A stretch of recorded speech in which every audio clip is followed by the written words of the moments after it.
Hi ಸ್ನೇಹಿತರೆ, ನಮಸ್ಕಾರ. Welcome back to Rudresh Reddy YouTube channel. Hope you all are doing good. ಇವತ್ತಿನ ಈ ಒಂದು ಎಪಿಸೋಡಲ್ಲಿ ನಮ್ಮ ಅಪ್ಕಮಿಂಗ್ ಎಕ್ಸಾಮ್ ಆಗಿರ್ತಕ್ಕಂಥ PDO, ವಿಲೇಜ್ ಅಕೌಂಟೆಂಟ್ ಆಫೀಸರ್ ಹಾಗೆ PSI ಎಕ್ಸಾಮ್ಗಳಿಗೆ ಸಂಬಂಧಪಟ್ಟಿರ್ತಕ್ಕಂಥ ಇಂಪಾರ್ಟೆಂಟ್ GS ಶಾರ್ಟ್ ನೋಟ್ಸನ್ನು ನೋಡ್ತಾ ಹೋಗೋಣ. ಓಕೆ, ವಿಡಿಯೋನ ಕೊನೆ ತನಕ ನೋಡಿ. ನೀವೇನಾದರೂ ಫಸ್ಟ್ ಟೈಮ್ ಬಂದಿದ್ದರೆ ನಮ್ಮ ಚಾನಲನ್ನು ಸಬ್ಸ್ಕ್ರೈಬ್ ಮಾಡ್ಕೊಳ್ಳಿ.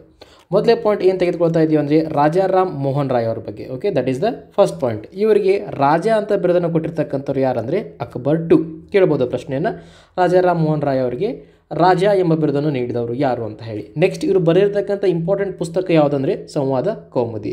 ಜೊತೆಗೆ ಇನ್ನೊಂದು ಇಂಪಾರ್ಟೆಂಟ್ ಪಾಯಿಂಟ್ ಸ್ನೇಹಿತರೆ, ಕಂಪ್ಲೀಟ್ ಈ ನೋಟ್ಸನ್ನು ಕೂಡ ನಾನು ಟೆಲಿಗ್ರಾಮ್ ಚಾನಲಲ್ಲಿ ಹಾಗೆ ವಾಟ್ಸಪ್ ಚಾನಲಲ್ಲಿ ಕೂಡ ಅಪ್ಲೋಡ್ ಮಾಡಿರ್ತೀನಿ. You can take it from there. Next, Rajaram Mohan Roy ಅವರು ಸ್ಥಾಪನೆ ಮಾಡಿರ್ತಕ್ಕಂಥ ಸಮಾಜ ಬ್ರಹ್ಮ ಸಮಾಜ. ಯಾವ ವರ್ಷ ಅಂತ ನೋಡಿದರೆ 1828ರಲ್ಲಿ. ಎಕ್ಸಾಕ್ಟ್ ಪ್ಲೇಸ್ ಬಂದುಬಿಟ್ಟು ಕಲ್ಕತ್ತಾದಲ್ಲಿ. ನೆಕ್ಸ್ಟ್, ಅನದರ್ ಇಂಪಾರ್ಟೆಂಟ್ ಪಾಯಿಂಟ್, ಸತಿ ಸಹಗಮನ ಪದ್ಧತಿ. ಸೊ ಇದನ್ನು ರದ್ದು ಮಾಡಿರ್ತಕ್ಕಂಥವ್ರು ವಿಲಿಯಂ ಬೆಂಟಿಂಗ್. ಅವರಿಗೆ ಸಹಾಯವನ್ನು ಕೂಡ ಇದೇ ರಾಜಾರಾಮ್ ಮೋಹನ್ ರಾಯ್ ಅವರು ಮಾಡಿರ್ತಾರೆ. ಸತಿ ಸಹಗಮನ ಪದ್ಧತಿ ಒಳ್ಳೆಯದಲ್ಲ, we have to stop that ಅಂತ ಹೇಳಿ.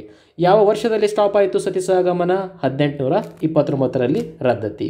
ಸೊ ಏನೇನು ಕೊಟ್ಟಿದ್ದೀನಿ ಈ ಕಂಪ್ಲೀಟ್ ಸ್ಕ್ರೀನ್ ಮೇಲೆ ಎಲ್ಲವೂ ಕೂಡ ಎಕ್ಸಾಮ್ಗೆ ಇಂಪಾರ್ಟೆಂಟ್, ಪ್ರೀವಿಯಸ್ ಇಯರ್ ಎಕ್ಸಾಮ್ಸ್ಗಳಲ್ಲಿ ಕೇಳಿರ್ತಕ್ಕಂಥವೇ ಆಗಿರ್ತಾವೆ. ಸೊ ಅದಕ್ಕೋಸ್ಕರ ನಾನೇನು ಮಾಡ್ತಾ ಇದ್ದೀನಿ, ಒಂದು ಪಾಯಿಂಟನ್ನು ತೆಗೆದುಕೊಳ್ಳೋದು, ಅದಕ್ಕೆ ರಿಲೇಟಿವ್ ಯಾವೆಲ್ಲ ಪ್ರಶ್ನೆಗಳನ್ನು ಕೇಳಲಿಕ್ಕೆ ಸಾಧ್ಯ ಇದೆಯಲ್ಲ ಅದನ್ನೆಲ್ಲ ಕೊಡುವುದು. ಓಕೆನಾ? ನೆಕ್ಸ್ಟ್, ಇದು ಕೂಡ ಇಂಪಾರ್ಟೆಂಟ್. ಭಾರತದ ಪುನರ್ಜೀವನದ ಪಿತಾಮಹ ಯಾರಂತ ಹಲವಾರು ಬಾರಿ ಕೇಳಿದಾರೆ, ನೆನಪಿಟ್ಟುಕೊಳ್ಳಿ, ಅದು ಕೂಡ ರಾಜಾರಾಮ್ ಮೋಹನ್ ರಾಯ್. ನೆಕ್ಸ್ಟ್ ಪಾಯಿಂಟ್ಗೆ ಹೋಗೋಣ, that is Bahadur Shah II. So Bahadur Shah II ಎಲ್ಲಿ ಫೇಮಸ್ ಆಗ್ತಾರೆ? ನಮ್ಮ ಈ ಒಂದು 1850ರ ದಂಗೆಯಲ್ಲಿ, ದಟ್ ಈಸ್ ಭಾರತದ ಪ್ರಥಮ ಸ್ವಾತಂತ್ರ್ಯ ಸಂಗ್ರಾಮದಲ್ಲಿ ಫೇಮಸ್ ಆಗ್ತಾರೆ.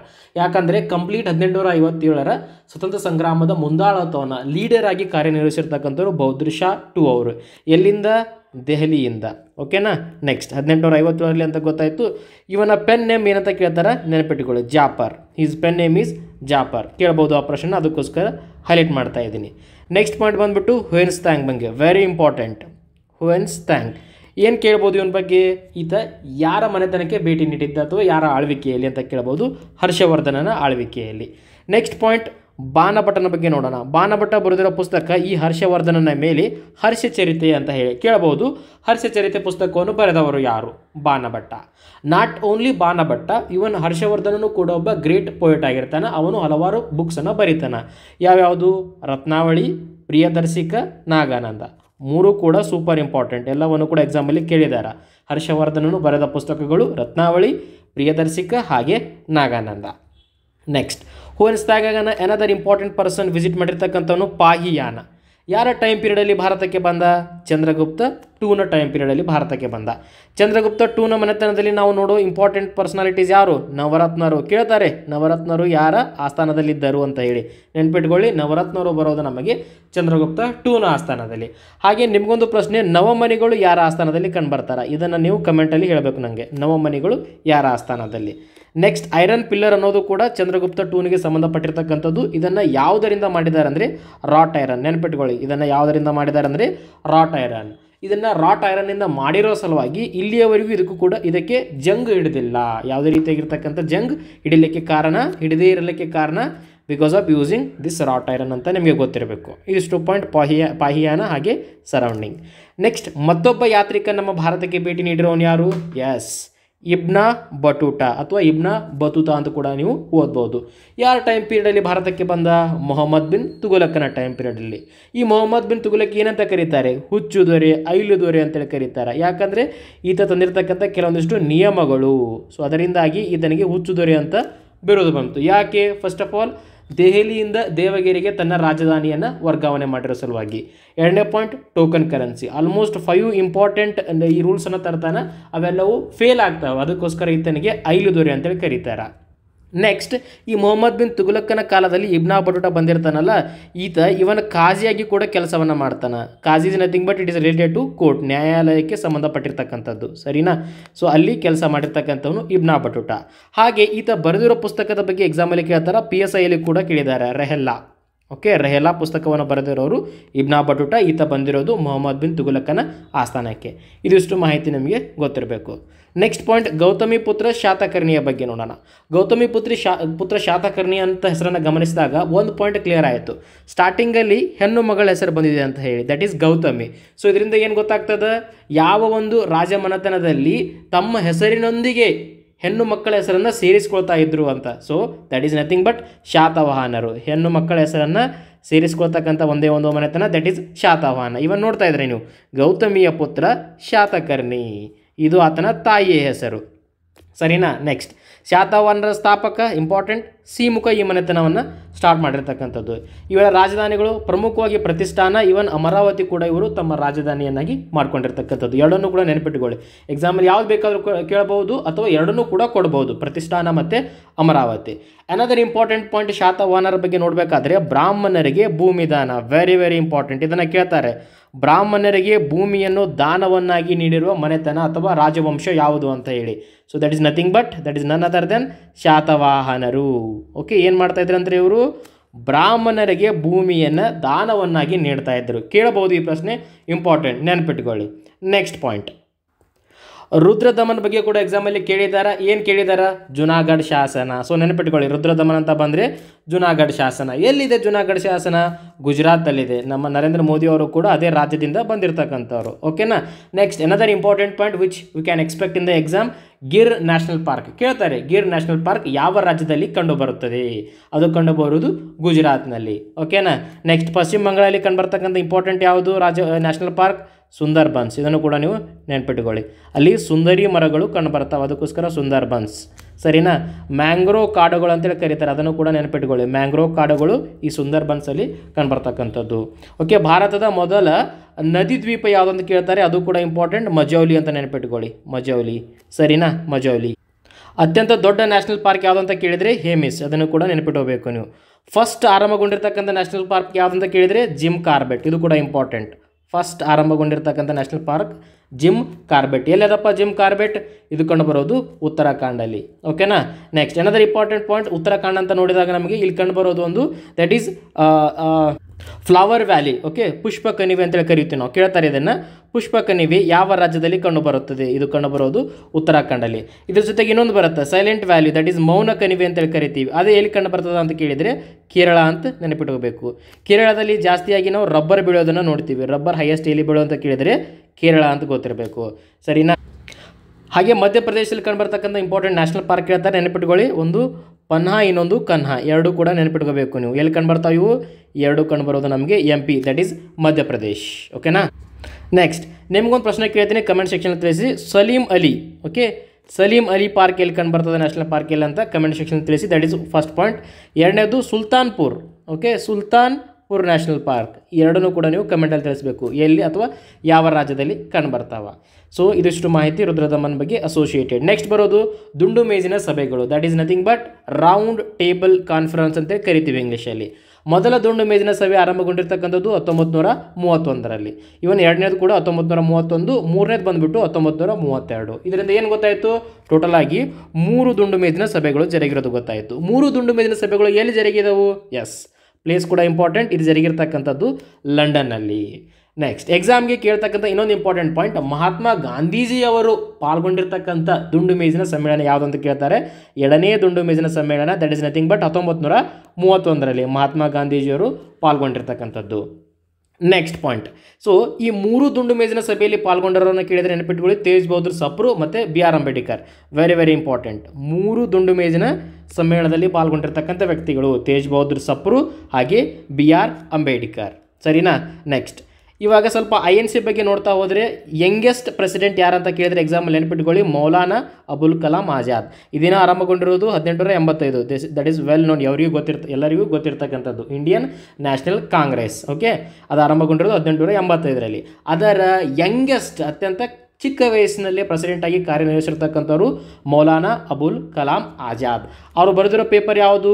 ಅಲ್ ಹಿಲಾಲ್. ಇದು ಇಂಪಾರ್ಟೆಂಟ್ ಆಗ್ತದೆ. ಅಲ್ ಹಿಲಾಲ್ ಯಾರು ಬರೆದಿದ್ದಾರೆ? ಅಬುಲ್ ಕಲಾಂ ಆಜಾದ್. ಜೊತೆಗೆ ಸ್ವತಂತ್ರ ಭಾರತದ ಮೊದಲ ಶಿಕ್ಷಣ ಸಚಿವರಾಗಿ ಕೂಡ ಇವರು ಕೆಲಸವನ್ನು ನಿರ್ವಹಿಸಿದ್ದಾರೆ. ಓಕೆ, ಹಣಕಾಸು ಸಚಿವರಾಗಿ ಯಾರ ಕಾರ್ಯನಿರ್ವಹಿಸಿದ್ದಾರೆ?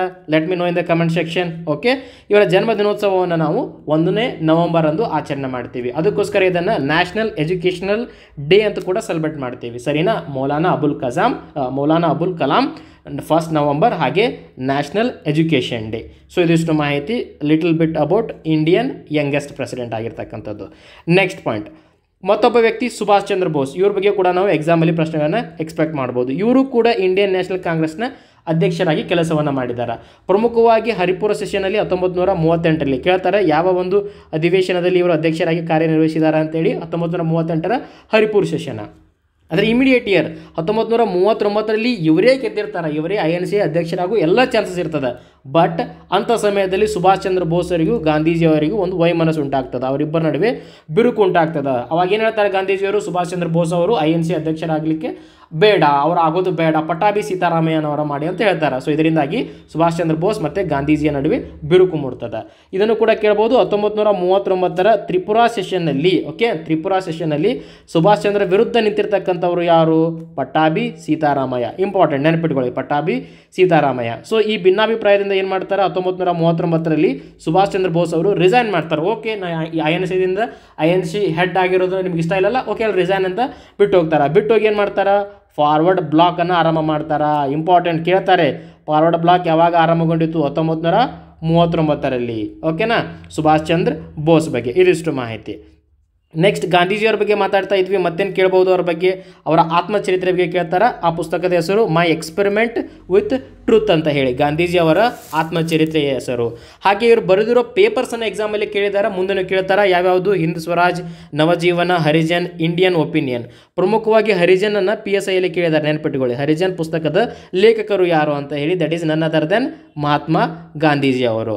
ಸರಿನಾ? ನೆಕ್ಸ್ಟ್, ಭಾರತದಲ್ಲಿದ್ದಾಗ ಈ ಮೂರು, ಹಿಂದೂ ಸ್ವರಾಜ, ನವಜೀವನ, ಹರಿಜನ್. ಓಕೆ, ಇದಕ್ಕಿಂತ ಮುಂಚೆ ಅವ್ರು ಎಲ್ಲಿದ್ದರು? ದಕ್ಷಿಣ ಆಫ್ರಿಕಾದಲ್ಲಿದ್ದರು. ದಕ್ಷಿಣ ಆಫ್ರಿಕಾದಲ್ಲಿ ಇದ್ದಂಥ ಸಮಯದಲ್ಲಿ ಅವರು ಆರಂಭ ಮಾಡಿರ್ತಕ್ಕಂಥ ಪತ್ರಿಕೆ ಇಂಡಿಯನ್ ಒಪಿನಿಯನ್. ಓಕೆ, ಸೌತ್ ಆಫ್ರಿಕಾದಲ್ಲಿದ್ದಾಗ. ಇಂಪಾರ್ಟೆಂಟ್, ಕೇಳ್ತಾರೆ, ಆ ಪತ್ರಿಕೆ ಹೆಸರು ಇಂಡಿಯನ್ ಒಪಿನಿಯನ್ ಆಗಿರ್ತದೆ. ಇದಿಷ್ಟು ಮಾಹಿತಿ ಮಹಾತ್ಮ ಗಾಂಧೀಜಿ ಅವರಿಗೆ.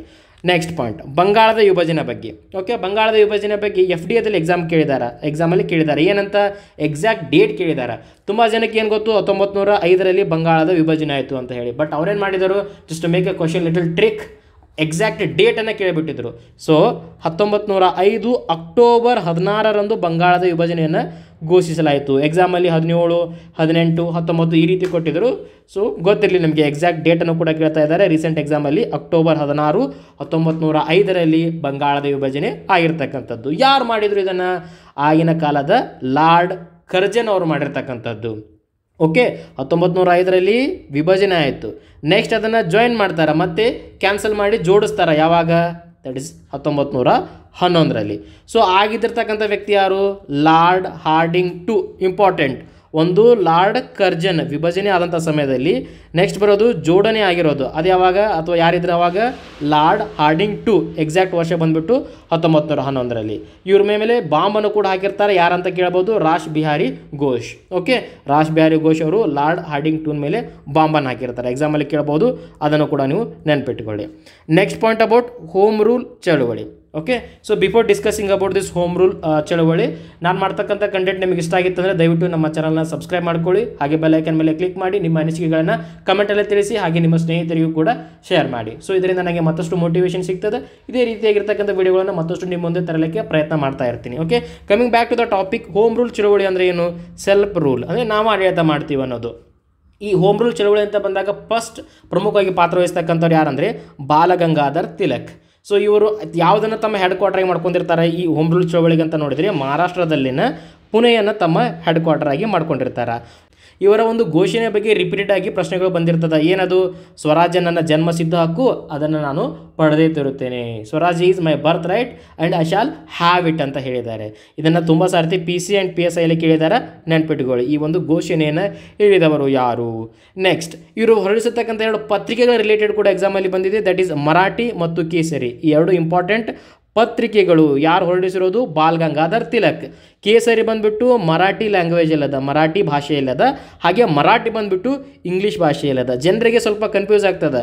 ಮರಾಠಿ ಅಂದಾಕ್ಷಣ ಮರಾಠಿ ಭಾಷೆಯಲ್ಲಿ ಇದೆ ಏನು ಅನ್ಕೋತಾರ? ನೋ, ಮರಾಠಿ ಪತ್ರಿಕೆ ಇರೋದು ಇಂಗ್ಲೀಷ್ ಭಾಷೆಯಲ್ಲಿ, ಕೇಸರಿ ಪತ್ರಿಕೆ ಇರೋದು ಮರಾಠಿ ಭಾಷೆಯಲ್ಲಿ. ಇದನ್ನು ನೀವು ಅರ್ಥ ಮಾಡ್ಕೋಬೇಕು. ನೆಕ್ಸ್ಟ್, ಬಾಲ್ ಗಂಗಾಧರ್ ತಿಲಕರ ಪುಸ್ತಕ ಕೇಳ್ತಾರೆ. That is Gitarahasya. Very very important. Gitarahasya ಪುಸ್ತಕವನ್ನು ಬರೆದಿರೋರು ಯಾರು? That is Balgangadhar Tilak. Okay, next point, Bal Gangadhar ತಿಲಕರ ತರಹ ಮತ್ತೊಬ್ಬರು INCಯಲ್ಲಿ ಇಂಪಾರ್ಟೆಂಟ್ ರೂಲನ್ನು ಪ್ಲೇ ಮಾಡಿರ್ತಕ್ಕಂಥವ್ರು ಅನಿ ಬೆಸೆಂಟ್. ಬೇಸಿಕಲಿ ಎಲ್ಲಿಯವರಪ್ಪ ಅನಿ ಬೆಸೆಂಟ್? ಇವರು ಬಂದುಬಿಟ್ಟು ಐರ್ಲೆಂಡ್ ದೇಶದವರು. ಕೇಳಬಹುದು, PCಯಲ್ಲಿ ಬಂದಿದೆ ಈ ಪ್ರಶ್ನೆ. ಓಕೆ, ಆನಿ ಬೆಸೆಂಟ್ ಈಸ್ ಫ್ರಮ್ ಐರ್ಲೆಂಡ್. ಹಾಗೆ ಥಿಯೋಸಾಫಿಕಲ್ ಸೊಸೈಟಿಗೆ ಸಂಬಂಧಪಟ್ಟಿರ್ತಕ್ಕಂಥ ವ್ಯಕ್ತಿ ಯಾರು ಅಂತ ಕೂಡ ಕೇಳಿದ್ದಾರೆ ಎಕ್ಸಾಮಲ್ಲಿ. ಆಪ್ಷನ್ಸ್ ಕೊಡ್ತಾರೆ, ಆನಿ ಬೆಸೆಂಟ್, ಮಹಾತ್ಮ ಗಾಂಧಿ, ಸುಭಾಷ್ ಚಂದ್ರ ಬೋಸ್, ಗಂಗಾಧರ ತಿಲಕ್ ಅಂತ ಹೇಳಿ. ಸೊ ಗೊತ್ತಿರಲಿ, ಥಿಯೋಸಾಫಿಕಲ್ ಸೊಸೈಟಿ ಅಂತ ಬಂದರೆ ಆನಿ ಬೆಸೆಂಟ್. ಇವರು ಯಾವ ವರ್ಷದಲ್ಲಿ INC ಅಧ್ಯಕ್ಷರಾಗಿದ್ದಾರೆ ಅಂದರೆ 1917ರ ಒಂದು INC ಅಧ್ಯಕ್ಷ ಆಗಿರ್ತಕ್ಕಂಥದ್ದು. ಹಾಗೆ ಇವರ ಬಗ್ಗೆ ಇನ್ನೊಂದು ಪ್ರಶ್ನೆ, ಮೊದಲ ಮಹಿಳಾ ಅಧ್ಯಕ್ಷೆ ಅಂತ ಬಂದರೂ ಕೂಡ that is Annie Besant.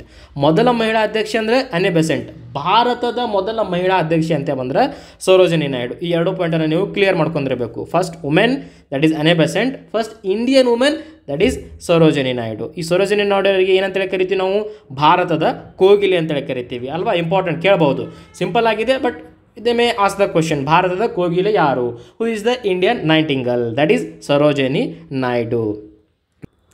Next ಹೋಗೋಣ ಗಡಿನಾಡ ಗಾಂಧಿಯ ಬಗ್ಗೆ. ಫ್ರಾಂಟಿಯರ್ ಯಾರು? ಖಾನ್ ಅಬ್ದುಲ್ ಗಫಾರ್ ಖಾನ್. ಸೊ ಇದಂತೂ ಎಲ್ಲರಿಗೂ ಗೊತ್ತಿರ್ತಕ್ಕಂಥದ್ದೇ. ಖಾನ್ ಅಬ್ದುಲ್ ಗಫಾರ್ ಖಾನ್ ಅವರಿಗೆ ಗಡಿನಾಡ ಗಾಂಧಿ ಅಂತೇಳಿ ಕರೀತಾರ. ಬಟ್ ಯಾರು ಕರೆದ್ರು? That is important. ಎಕ್ಸಾಮಲ್ಲಿ ಆ ಥರ ಪ್ರಶ್ನೆಗಳು ಬರ್ತಾ ಇದ್ದಾವೆ. ಗಡಿನಾಡ ಗಾಂಧಿ ಅಂತ ಅವ್ರಿಗೆ ಕರೆದಿರೋದು ಲಾರ್ಡ್ ಮೌಂಟ್ ಬ್ಯಾಟನ್ ಅವರು ಕರೆದಿರ್ತಕ್ಕಂಥದ್ದು. ನೆಕ್ಸ್ಟ್ ಖುದಾಯಿ ಖಿದ್ಮತ್ಗಾರ್ ಯಾರಿಗೆ ಸಂಬಂಧಪಟ್ಟಿದೆ ಅಂತ ಕೇಳ್ತಾರೆ? ಇದು ಕೂಡ ಖಾನ್ ಅಬ್ದುಲ್ ಗಫಾರ್ ಖಾನ್ ಅವರಿಗೆ. ನೆಕ್ಸ್ಟ್ ಇವರ ಆರ್ಗನೈಸೇಷನ್ ಮತ್ತೊಂದು ಬರೋದು ರೆಡ್ ಶರ್ಟ್. ಕೇಳ್ತಾರೆ, red shirt is associated with, options ಬರುತ್ತೆ, ಗೊತ್ತಿರಲಿ. Red shirt is associated with Khan Abdul Gaffar Khan, that is ನನ್ ಅದರ್ ದ್ಯಾನ್ ಗಡಿನಾಡ ಗಾಂಧಿ. ರೆಡ್ ಶರ್ಟ್ ಅಂದರೆ ಏನಂತ ಅರ್ಥ? ಇವರು ಕೆಂಪು ಬಟ್ಟೆಯನ್ನು ಧರಿಸಿಕೊಂಡು ಇರ್ತಕ್ಕಂಥದ್ದು ಯಾವಾಗಲೂ. ಅದಕ್ಕೋಸ್ಕರ ಅದೇ ಹೆಸರು ಬಂದುಬಿಟ್ಟಿದೆ ಈ ಆರ್ಗನೈಸೇಷನ್ಗೆ, ರೆಡ್ ಶರ್ಟ್ಸ್ ಅಂತ ಹೇಳಿ ನೆನಪಿಟ್ಕೊಳ್ಳಿ. ನೆಕ್ಸ್ಟ್ ಬರೋದು ಜವಾಹರ್ಲಾಲ್ ನೆಹರು. ಜವಾಹರ್ಲಾಲ್ ನೆಹರು ಅವರ ಪುಸ್ತಕದ ಬಗ್ಗೆ ಕೇಳ್ತಾರೆ ಎಕ್ಸಾಮಲ್ಲಿ. What is the book he has written? That is Discovery of India. Important, ಕೇಳ್ತಾರೆ ಈ ಪ್ರಶ್ನೆಯನ್ನು. ಡಿಸ್ಕವರಿ ಆಫ್ ಇಂಡಿಯಾ ಯಾರು ಬರೆದಿದ್ದಾರೆ? ಜವಾಹರ್ಲಾಲ್ ನೆಹರು ಅವರು ಬರೆದಿದ್ದಾರೆ. ಜೊತೆಗೆ ಭಾರತದ ಮೊದಲ ಪ್ರಧಾನಮಂತ್ರಿಗಳು ಕೂಡ ಹೌದು. ಕಂಟಿನ್ಯೂಸ್ ಆಗಿ 3 ಟೈಮ್ ಈ ರೀತಿಯಾಗಿರ್ತಕ್ಕಂಥ ವ್ಯಕ್ತಿ ಜವಾಹರ್ಲಾಲ್ ನೆಹರು ಅವರು. ನೆಕ್ಸ್ಟ್ 1929ರ ಲಾಹೋರ್ ಅಧಿವೇಶನವು ಕೂಡ ಜವಾಹರ್ಲಾಲ್ ನೆಹರು ಅವರು ಇಂಪಾರ್ಟೆಂಟ್ ರೋಲನ್ನು ಪ್ಲೇ ಮಾಡ್ತಾರೆ. ಸೊ ಇದು ಬಂದುಬಿಟ್ಟು ರಾವಿ ನದಿಯ ದಡದಲ್ಲಿ ಆಗಿರ್ತಕ್ಕಂಥದ್ದು. ನೆಕ್ಸ್ಟ್ ಇಂಪಾರ್ಟೆಂಟ್ ಇಲ್ಲಿದೆ ನೋಡಿ, ಸೂಪರ್ ಇಂಪಾರ್ಟೆಂಟ್, ಅಲ್ಪಟ ಸ್ಟಾರ್ ಮಾರ್ಕ್. ಏನಿದು? ಫಂಡಮೆಂಟಲ್ ರೈಟ್ಸ್ ಡ್ರಾಫ್ಟನ್ನು ಯಾವಾಗ ಅನೌನ್ಸ್ ಮಾಡಿದರು? 1931ರ ಕರಾಚಿ ಅಧಿವೇಶನದಲ್ಲಿ. ಆ ಕರಾಚಿ ಅಧಿವೇಶನದ ಅಧ್ಯಕ್ಷರು ಯಾರಾಗಿದ್ದರು? ಸರ್ದಾರ್ ವಲ್ಲಭಾಯಿ ಪಟೇಲ್ ಅವರಾಗಿದ್ದರು. Very very important. ಈ ಪ್ರಶ್ನೆಯನ್ನು ನೀವು ಮರಿಲೇಬಾರದು. ಫಸ್ಟ್ ಟೈಮ್ ಫಂಡಮೆಂಟಲ್ ರೈಟ್ಸ್ ಡ್ರಾಫ್ಟನ್ನು ಹೇಳಿರ್ತಕ್ಕಂಥದ್ದು ಕರಾಚಿ ಸೆಷನ್ನಲ್ಲಿ 1931ರಲ್ಲಿ. ಅದರ ಅಧ್ಯಕ್ಷತೆಯನ್ನು ವಹಿಸಿರ್ತಕ್ಕಂಥವ್ರು ಸರ್ದಾರ್ ವಲ್ಲಭಾಯಿ ಪಟೇಲ್. ಈ 3 ಪಾಯಿಂಟ್ಗಳು ನಿಮಗೆ ಭಾಳ ಇಂಪಾರ್ಟೆಂಟ್ ಆಗ್ತದೆ, ಸರಿನಾ? Next point. ಸೊ ಇನ್ನೊಂದೆರಡು ಪಾಯಿಂಟ್ ಬಿಟ್ಟಿದೆ ನೋಡಿ ಇಲ್ಲಿ ನಾವು. ದಟ್ ಈಸ್ ಬಾಲ ಗಂಗಾಧರ ತಿಲಕ್ ಬಗ್ಗೆ. ಇವರಿಗೆ ಲೋಕಮಾನ್ಯ ಅಂತ ಬಿರುದಿದೆ. ಕೇಳಬಹುದು ಈ ಪ್ರಶ್ನೆನೂ ಕೂಡ. ಲೋಕಮಾನ್ಯ ಯಾವಾಗ ತೀರ್ಕೊಂಡ್ರಪ್ಪ? ಲೋಕಮಾನ್ಯ ಬಾಲ ಗಂಗಾಧರ ತಿಲಕ್ ಅವರು ಅಸಹಕಾರ ಚಳವಳಿ ನಡೆದಿರ್ತಕ್ಕಂಥ ಸಮಯದಲ್ಲಿ ಇವರು ತೀರ್ಕೋತಾರೆ. ಅಸಹಕಾರ ಚಳವಳಿ ಯಾವಾಗ ನಡೆಯಿತು? 1920ರಲ್ಲಿ ನಡೆಯಿತು. ಅದರ ಮುಂದಾಳತ್ವವನ್ನು ಯಾರು ವಹಿಸಿದ್ರು? ಮಹಾತ್ಮ ಗಾಂಧೀಜಿ ಅವರು ಅದರ ಮುಂದಾಳತ್ವವನ್ನು ವಹಿಸಿರ್ತಕ್ಕಂಥದ್ದು. Next tree of liberty. ಇದನ್ನು ಕೂಡ ಎಕ್ಸಾಮಲ್ಲಿ ಕೇಳ್ತಾರೆ. Tree of liberty. Okay, so ಎಲ್ಲದ ಟ್ರೀ ಆಫ್ ಲಿಬರ್ಟಿ? ಶ್ರೀರಂಗಪಟ್ಟಣದಲ್ಲಿದೆ. ಟ್ರೀ ಆಫ್ ಲಿಬರ್ಟಿ ಯಾರಿಗೆ ಸಂಬಂಧಪಟ್ಟಿರ್ತಕ್ಕಂಥದ್ದು? ಟಿಪ್ಪು ಸುಲ್ತಾನ್ ಅವರಿಗೆ. ಟಿಪ್ಪು ಸುಲ್ತಾನ್ನ ತಂದೆ ಹೆಸರು ಹೈದರ್ ಅಲಿ.